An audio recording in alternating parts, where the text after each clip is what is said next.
Bonjour à tous. La Croix-Rouge de Côte d'Or en renfort des pompiers sur les incendies en Gironde. Une équipe de 4 bénévoles est partie hier pour apporter un soutien logistique supplémentaire aux habitants évacués. Et des bénévoles du département avaient déjà été envoyés en renfort lors de l'incendie de Fontainebleau mi-juillet. Ces bénévoles vont apporter un soutien matériel avec eux et un soutien moral aux personnes déplacées. Il faut rester unis, c'est ce qu'a indiqué hier soir Emmanuel Macron. Le chef de l'État en déplacement à Bordeaux s'est entretenu avec élus et pompiers pour évoquer le méga-feu en Gironde.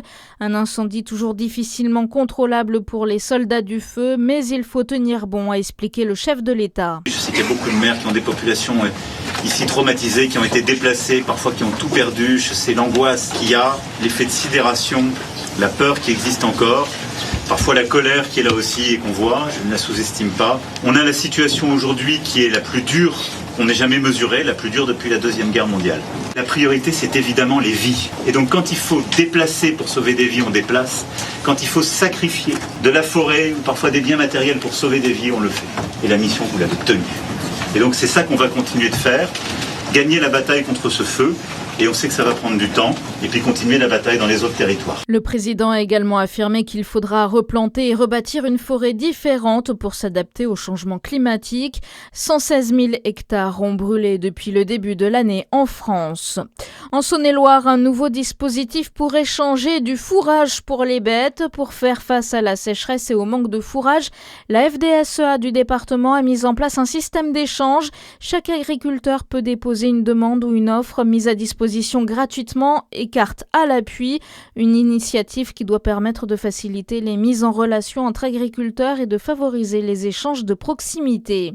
Une nouvelle académie pour l'US Dole dès la rentrée. Jusqu'ici, le club de rugby a fait éclore les talents, mais ces jeunes partent par la suite vers des centres de formation professionnelle, souvent éloignés du Jura. Une académie mêlant exigences sportives et réussite scolaire va donc ouvrir ses portes dès la rentrée. Une trentaine de jeunes ont déjà validé les tests d'entrée.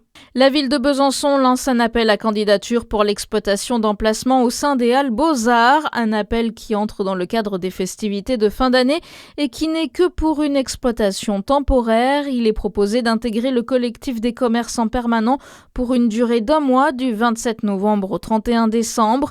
Date limite pour déposer votre projet le vendredi 18 septembre à midi.